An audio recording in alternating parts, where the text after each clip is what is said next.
Public school सरकार की नाकामी की देन है। पब्लिक स्कूल शिक्षा को बेहतर कर रहे हैं, इसलिए लोग शिक्षा के लिए पब्लिक स्कूलों की ओर जा रहे हैं। ये मानना है आरसी जैन, जो पब्लिक स्कूल मैनेजमेंट एसोसिएशन के अध्यक्ष हैं। प्रस्तुत है आरसी जैन जी से एक भेंटवार्ता।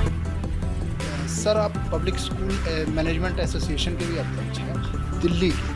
तो दिल्ली सरकार लगातार कह रही है कि सरकारी स्कूलों का स्तर बढ़ा है, तो सरकारी स्कूलों के स्तर के बारे में आप क्या कहना चाहेंगे? देखिए, सरकारी स्कूलों का स्तर बिल्कुल भी नहीं बढ़ा है।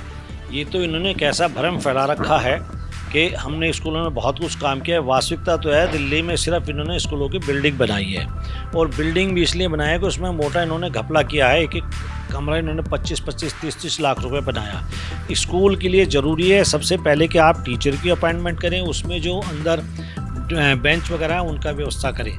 आपने आज भी 23,000 टीचर दिल्ली के स्कूलों में कमी है, या आप उनकी भर्ती नहीं कर रहे हैं, या आप जो है ना गेस्ट टीचर से काम चला रहे हैं, या आप कॉन्ट्रैक्ट टीचर से काम चला रहे हैं। तो सबसे पहला काम ये होता है कि उन स्कूलों में टीचर की भर्ती करें।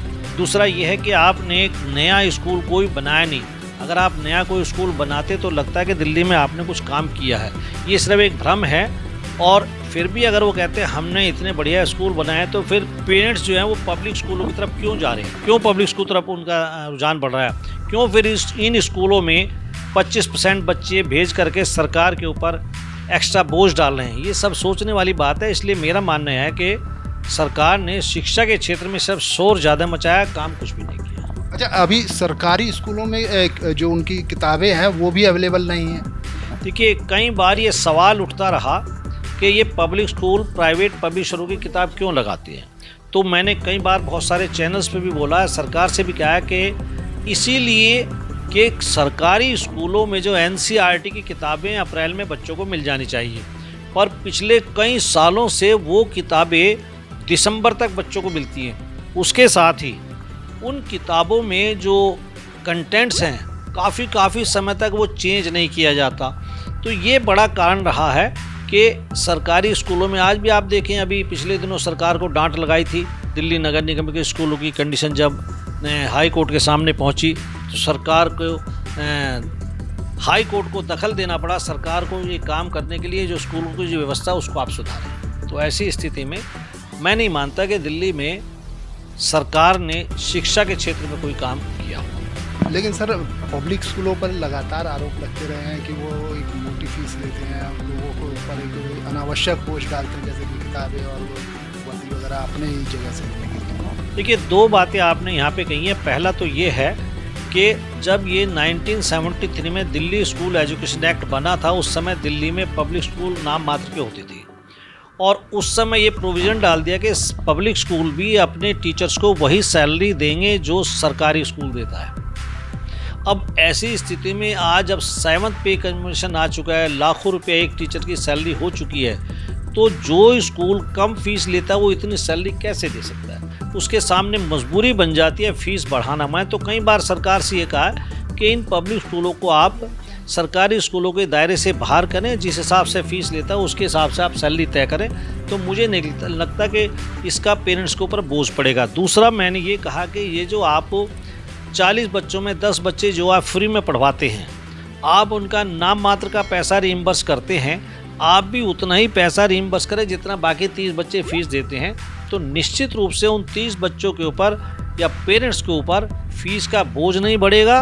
और दुर्भाग्य की बात तो ये 75% बच्चे जहां इन 25% बच्चों का बोझ उठा रहे हैं, वहीं दिल्ली सरकार के सारे टैक्स भी ये लोग देते हैं। तो ऐसी स्थिति में सरकार गंभीरता से बात करे। हमने तो कई बार सरकार से प्रस्ताव भी रखा है कि आप मिले बैठे बात करें।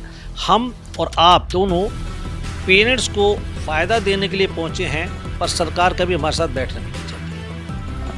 आगे पब्लिक स्कूलों के लिए मतलब क्या आप इस तरीके से करेंगे कि पब्लिक स्कूल और उसके एजुकेशन में थोड़ा? देखिए, मेरा मानना है कि सरकार जो है, पहले तो अगर पेरेंट्स को राहत देना चाहती है तो इनके टीचरों की जो सैलरी है, स्टाफ की जो सैलरी है, जैसे तमिलनाडु में और कई प्रदेशों में है, और free and compulsory education act में भी ऐसा कहा गया है कि सरकार इन स्कूलों की सैलरी तय कर सकती है फीस के अनुसार। ये मैंने एक दफ़ा दिल्ली के मुख्यमंत्री को तैयार भी कर लिया था, पर पता नहीं किस कारण से वो प्रस्ताव पास नहीं हो पाया।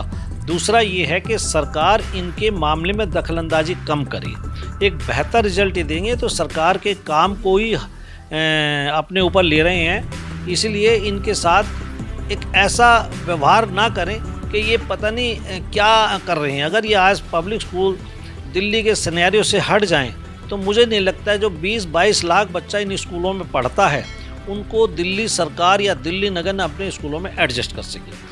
और अच्छी शिक्षा मिलती है तभी तो पेरेंट्स जो है ना फीस दे करके हमारे स्कूलों में पढ़ाना चाहता है। आपके स्कूलों में कापी भी मिलती है, किताबें मिलती है, ड्रेस भी मिलती है, वजीफ़ा भी मिलता है। अगर कुछ नहीं मिलता तो शिक्षा नहीं मिलती, जिसके लिए वो पैसा खर्च करके ये सारी फ्री की चीज़ें छोड़ करके पैसा खर्च करते हैं कि ताकि उनके बच्चों को पब्लिक स्कूलों में कुछ मिले।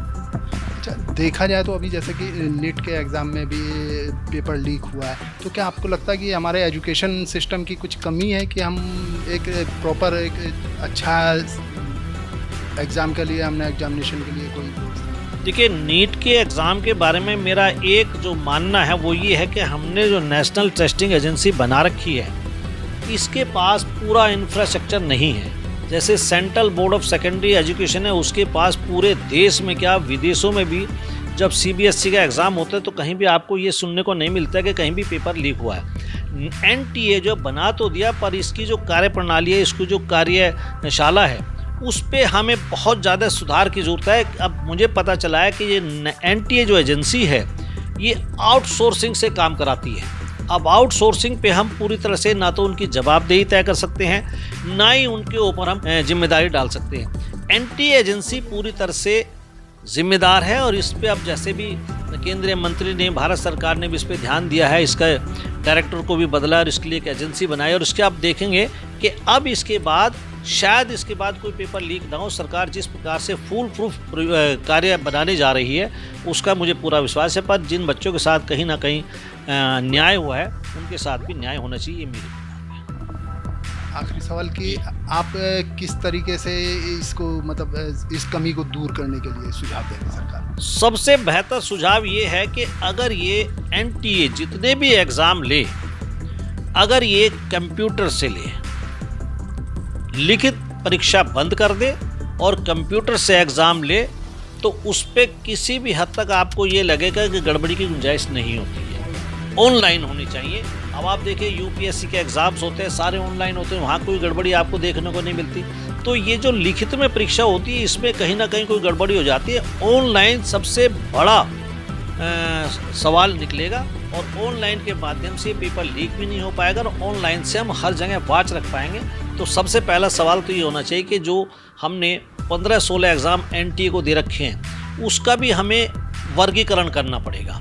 खाली एक एजेंसी NTA जो है जहाँ में उस पर ध्यान रखने की जरूरत है, वहीं जितने एग्ज़ाम वो करती है उसके लिए भी अलग हमें मैनेजमेंट बनाना पड़ेगा जो उसके ऊपर पूरी तरह से जिम्मेदार हो, वो एजेंसी भी पूरी तरह से उसके लिए जिम्मेदार हो। तो पहला तो सोल्यूशन यही है कि आप ऑनलाइन उसका एग्ज़ाम कराएं, रिटर्न पेपर बिल्कुल बंद कर दें। जैसे आप देखें कि पहले जब चुनाव होता था, पेपर से चुनाव होता तो धांधलियाँ होती थी, अब उससे EVM मशीन से होता है तो रिजल्ट भी एकदम आ जाता है और कहीं धांधली की गुंजाइश भी नहीं होती। तो मेरा मानना ये है। आपका समय देने के लिए